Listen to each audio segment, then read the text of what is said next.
So, hat ein kleines bisschen gedauert mit dem lange angekündigten EGFR-Video. Zu EGFR muss ich leider sagen, habe ich nicht so einen reißerischen Titel parat wie Schlagendes Herz von Krebs oder Wächter des Genoms. Ich habe mich mal versucht, daran zu tasten, indem ich das ganz konservativ als Game Changer bezeichne. So, und warum jetzt Game Changer? Warum dieser Titel?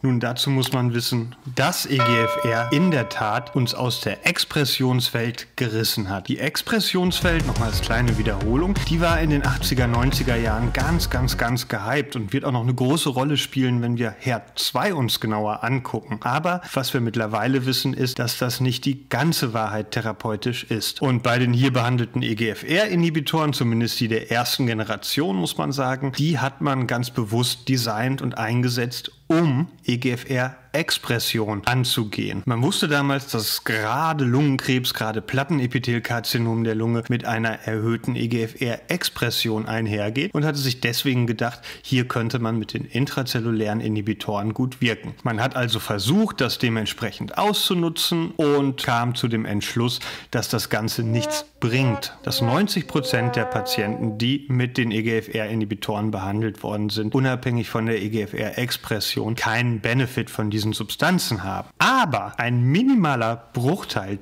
keine 10% der Patienten, zeigte ein sensationelles Ansprechen. Also so wie man es bisher von Chemotherapie und so nie gesehen hat. Und hier muss ich vorab natürlich auch sagen, bei den EGFR-Inhibitoren sprechen wir von Pillen. Es ist keine intravenöse Chemotherapie, sondern das sind Tabletten, die täglich eingenommen werden. Und die hat man sich daraufhin weiter angeguckt, diese 9-10% der Patienten, und hatte gesehen, dass diese Patienten eine Mutation tragen, eine aktivierende EGFR-Mutation. Entsprechend nochmal zum Titel, Game Changer. Wir haben also mit EGFR den ersten Schritt von der Expressionswelt weg hin zur Mutationswelt, und eigentlich überflüssig zu sagen, dass die Inhibitoren, die man ursprünglich für die Expression eingesetzt hatte, jetzt natürlich ausnahmslos bei Mutationen eingesetzt werden. Gucken wir uns kurz nochmal die Zelle vom Inneren an. Sie sehen hier oben die Zellmembran und Sie sehen, dass dazwischen Rezeptoren eingebaut sind, die eine Oberfläche nach außen hin haben, wo sie sogenannte Liganden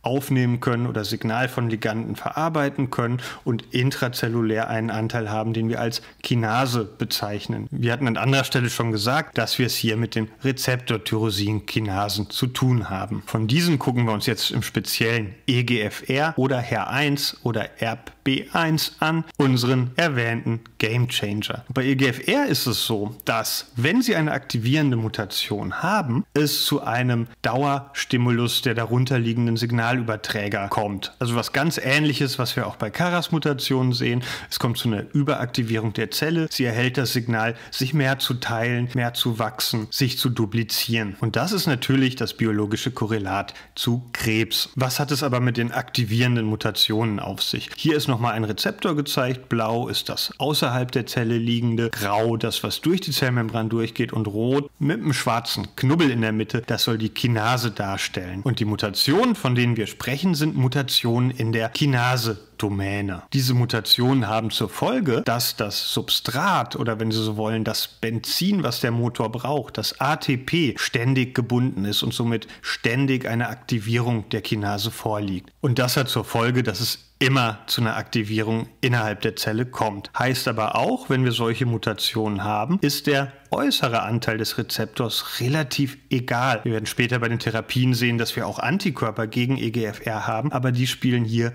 kaum eine Rolle therapeutisch bei Vorliegen von Kinase-Mutationen. Und die Kinase-Domäne gucken wir uns im nächsten Schritt noch ein bisschen genauer an. Bitte nicht erschrecken, das sieht schlimmer aus, als es ist. Sie sehen unten die kleinen Zahlen von 688 bis 875. Das sind die Aminosäuren vom EGFR-Gen letztlich, also die Aminosäuren, die vom EGFR-Gen kodiert werden. Und Sie sehen dann Exon 18 bis Exon 21, das sind gemeinhin die Exone, die für die Kinaseaktivität zuständig sind. Die Bindung vom ATP, die erfolgt so um K745 rum. Ist natürlich nicht nur an einer Aminosäure gebunden, aber grob kann man sagen, da ist die ATP-Bindungsstelle. Und die Mutationen, die wir jetzt haben, können Deletionen direkt hinter der ATP-Bindungsstelle sein, im Exon 19. Deswegen bezeichnen wir die auch als Deletion 19. Ein bisschen überraschend hat man aber auch festgestellt, dass es relativ weit weg im Exon 21 eine Punktmutation geben kann, eine L858R-Mutation, die ebenfalls aktivierend wirkt. Das ist Folge der räumlichen Darstellung des Proteins. Das habe ich Ihnen hier nicht gezeigt, sondern ganz stupide durchnummeriert und von links nach rechts die Exone angegeben.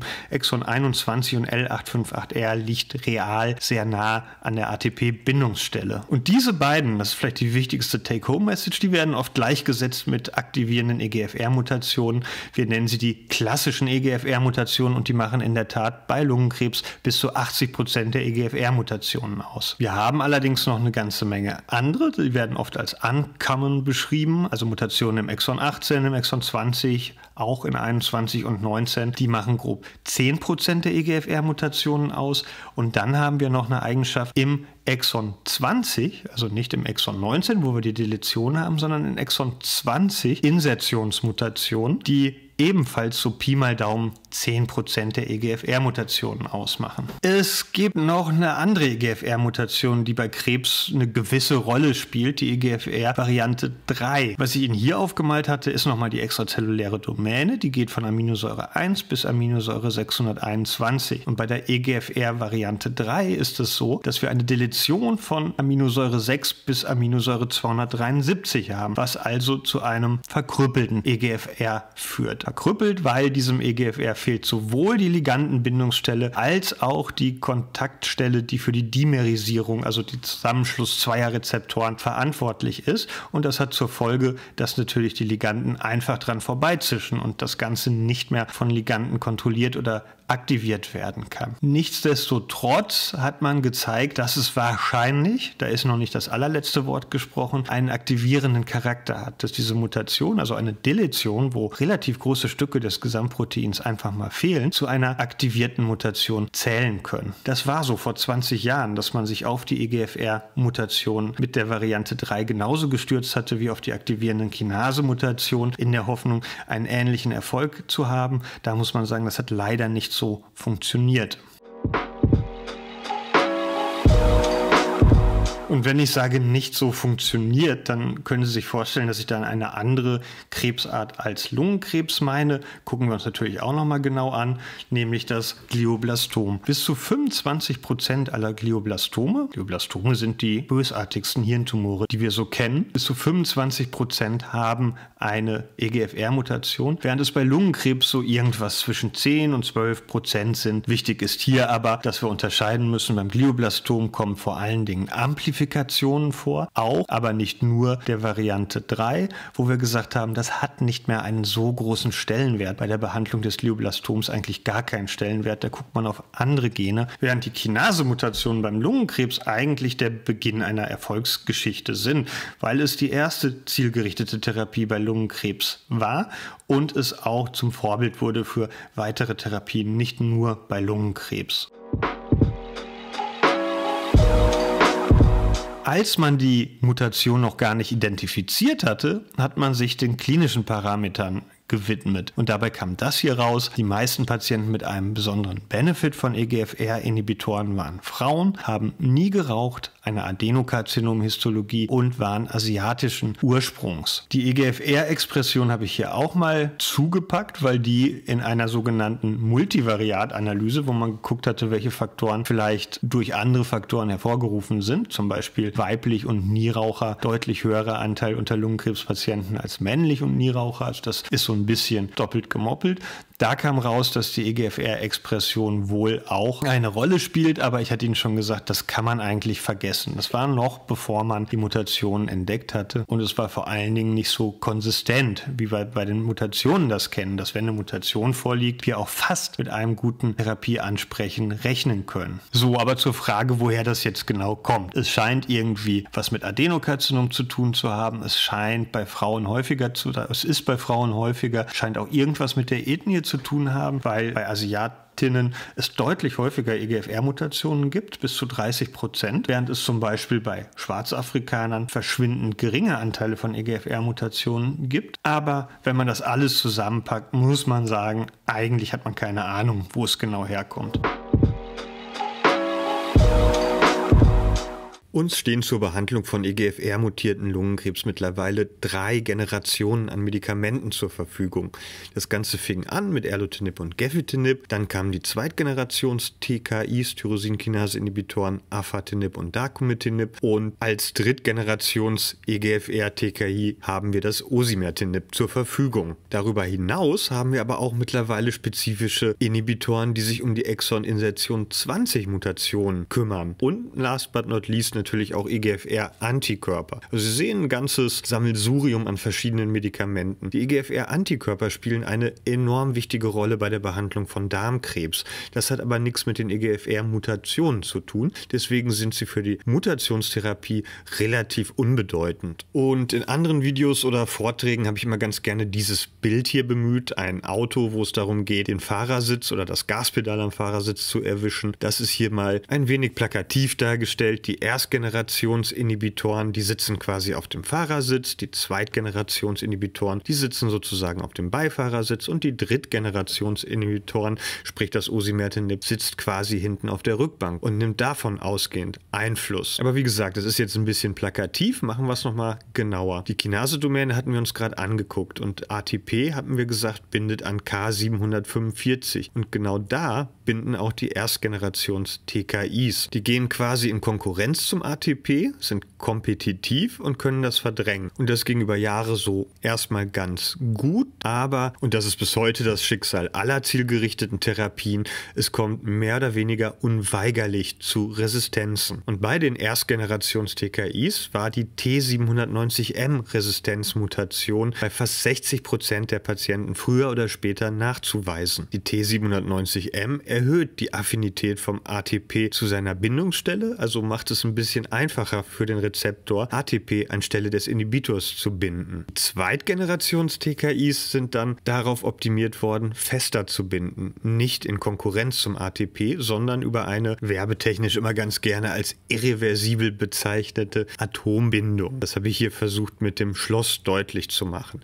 Nichtsdestotrotz hat man aber auch gesehen, auch unter den Zweitgenerations-Tyrosinkinase-Inhibitoren kommt es zur Entwicklung von T790M. Und das Problem wurde letztlich durch die Drittgenerationsinhibitoren gelöst, namentlich dem Osimertinib, was entwickelt wurde, um EGFR T790M mutierte NSCLC-Tumoren zu behandeln. Gucken wir uns jetzt aber noch mal ein bisschen genauer an, was es mit den verschiedenen Inhibitoren und den verschiedenen Mutationen so genau auf sich hat. Und da bemühe ich ganz gerne ein relativ aktuelles Paper, eine relativ aktuelle Publikation. In dieser Publikation hat man wirklich gar keine Mühen gescheut, mal alle verschiedenen EGFR-Mutationen sich genau anzugucken, zu schauen, ob man die vielleicht gruppieren kann und auch zu gucken, welche Inhibitoren wann am besten wirken. Und fangen wir da mit den klassischen EGFR-Mutationen an. Sie sehen oben L858R, Exon 19 Deletion und noch ein paar andere. Und da sehen Sie, dass so gut wie alle EGFR-Inhibitoren, die uns zur Verfügung stehen, hier wirken. Als zweite von 4 Gruppen hatten die Autoren dann aber die T790M ähnlichen EGFRs zusammengefasst. Da sehen Sie ganz oben ist T790M in Kombination mit klassischen EGFR-Mutationen, aber auch in Kombination mit anderen Mutationen, G719X. Und da sehen Sie, das einzig Grüne, was wir hier haben,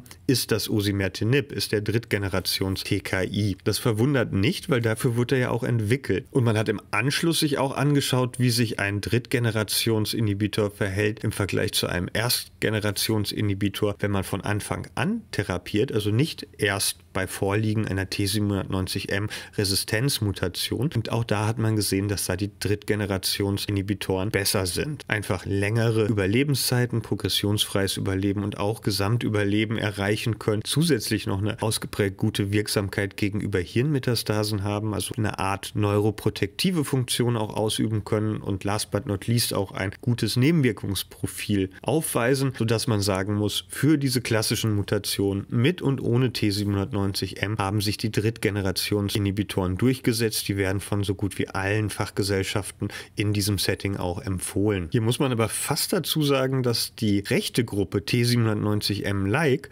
dadurch, dass wir die Drittgenerationsinhibitoren in Erstlinie, also vor Entstehung oder vor Detektion von T790M einsetzen, immer weniger sehen. Man kommt dann allerdings zu einer anderen Gruppe und die ist als PAC beschrieben. Das ist jetzt nicht so eine wahnsinnig intuitive Abkürzung. Ich habe es Ihnen mal hier daneben gestellt, was das genau heißt. Aber Sie sehen, hier sind relativ viele Mutationen auch bei, die wir unten in der Abbildung blau markiert haben. Die G719X, die S768I zum Beispiel, aber auch, Sie sehen, darunter steht acquired, das heißt erworben, C797S, G724S. Das sind Mutationen, die unter Drittgenerationsinhibitoren entstehen können, als, das sehen Sie, rot, Resistenzmechanismus gegenüber Drittgenerationsinhibitoren. Und hier ist relativ einfach, grün sind die Zweitgenerationsinhibitoren, also das Afatinib und das Dacomitinib. Die wirken bei diesen Mutationen in der Tat besser als die Drittgenerations- oder halt die Erstgenerationsinhibitoren. Last but not least, vierte Gruppe hatten wir ja auch eingezeichnet, sind die Exon 20 Insertionen. Die Mutationen kann man nochmal unterteilen in Near Loop und Far Loop. Das braucht Sie nicht so genau zu interessieren. Wichtig ist quasi, dass die oberen NL eher links auf dem grünen Balken sind, während die unteren FL eher rechts auf dem grünen Balken anzuordnen sind. Und da sehen wir, dass in den Fällen die spezifischen Exon 20 insertionsaktiven Inhibitoren, aber auch teilweise die Zweitgenerationsinhibitoren hier eine gute Wirkung haben. Umso mehr man in Anführungszeichen nach rechts geht, verlieren die Zweitgenerationsinhibitoren ihre Funktion. Sie sehen, diese Far-Loop-Mutationen, Exon 20 Insertionen, die machen resistent gegen Erst-, Zweit- und Drittgenerationsinhibitor. Also hier ganz klar ist man bei den Exon 20 aktiven Inhibitoren. Die sind im Gegensatz zu allen anderen, die wir vorher genannt haben, aber für die Erstlinientherapie bisher weder zugelassen noch etabliert. Und da wären wir auch so ein bisschen beim Thema. Alles, was ich Ihnen hier zeige, soll quasi die Therapie bei Erstdiagnose darstellen. Also wenn man erstmalig mit so einer Mutation konfrontiert wird, was macht man dann? Welchen Inhibitor kann man einsetzen? Das geht an der Realität ein kleines bisschen dahingehend vorbei, da es erst so richtig spannend und anstrengend wird, wenn wir an die Resistenzen denken. Wir hatten das jetzt schon mit T790M für die Erst- und Zweitgenerationsinhibitoren beschrieben. Wir hatten dann ein paar dieser PAC-Mutationen, die typischerweise Resistenz gegenüber Drittgenerationen-Inhibitoren machen, aber wie Sie hier sehen können, ich mache da noch ein ganz eigenes Video zu den Resistenzen unter zielgerichteter Therapie. Da nehmen wir uns natürlich gerne EGFR zum Beispiel, aber werden auch sehen, das trifft auch auf andere zielgerichtete Therapien zu. Da gibt es relativ viel. Natürlich möchte ich Ihnen nicht vorenthalten, was die anderen Therapieformen jetzt neben der zielgerichteten Therapie bei EGFR-Mutationen so können. Da muss man sagen, die Chemotherapie verhältnismäßig gut. Es war lange Zeit offen, inwiefern die Mutationen nicht auch einen prognostischen Marker darstellen. Also inwiefern nicht generell EGFR-mutierter Lungenkrebs besser von der Therapie profitiert als nicht mutierter Lungenkrebs. Also man kann hier schon sagen, Chemotherapie ist durchaus eine Option für EGFR-mutierte Patienten. Ein bisschen anders sieht es mit der Immuntherapie aus. Das muss man so ein bisschen differenzieren. Die Immuntherapie alleine bei Erstdiagnose zum Beispiel, die wird nicht so wahnsinnig viel bringen. Wir haben bei EGFR in der Regel keine hohe Mutationslast. Wir haben ja oft auch Nieraucher als Patienten. Von daher ist das erstmal in Anführungszeichen der falsche Phänotyp, der da behandelt wird. Zum anderen hat man aber auch nachgeschaut bei verschiedenen treibermutierten NSCLC-Patienten, wie die Monotherapie mit PD-1-Antikörpern so funktioniert. Und da muss man sagen, bei EGFR und auch bei einigen anderen zielgerichtet therapierbaren Mutationen wie Virus 1 oder ALK ist das Ansprechen nicht sonderlich gut. Nichtsdestotrotz kann es natürlich auch vorkommen, dass ein EGFR-mutierter Tumor PDL1-Expression im hohen Maße hat. Und in solchen Fällen kann es schon nach der zielgerichteten Therapie Sinn machen, die Immuntherapie zu geben. Vor allen Dingen ist aber auch eine Kombination zugelassen oder sogar auch empfohlen in so einem Setting nach zielgerichteter Therapie, die neben dem VEGF-Antikörper Bevacizumab auch noch den PDL1-Antikörper Atezolizumab eben mit Carboplatin und Paclitaxel kombiniert. Da gibt es Daten aus klinischen Studien, dass EGFR-mutierte Patienten davon profitieren und entsprechend ist das die empfohlene Chemo-Immun-Kombination, die man nach Ausreizen der zielgerichteten Therapien geben kann. Die Forschung macht relativ viel. Wir haben Nachwuchs zu erwarten, was die Generationen angeht. Die Viertgenerations-Tyrosinkinase-Inhibitoren stehen in den Startlöchern. Die Studien laufen gerade an, sind natürlich optimiert worden, vor allen Dingen, um die Resistenzen unter Drittgenerations-Tyrosinkinase-Inhibitoren zu überwinden. Sehr, sehr spannendes Feld. Außerdem wird aktuell super intensiv immuntherapeutisch an EGFR gedacht. Das heißt nicht mit PDL1, PD1-Achse-Hemmung, wie ich gerade gesagt hatte, da können die Antikörper nicht so viel machen bei mutierten EGFR, sondern so Sachen wie hier aufgezeichnet sind. Anlocken von natürlichen Killerzellen zum Beispiel oder auch KT-Zellen bei der Variante 3, die ja bisher keinen therapeutischen Stellenwert hat.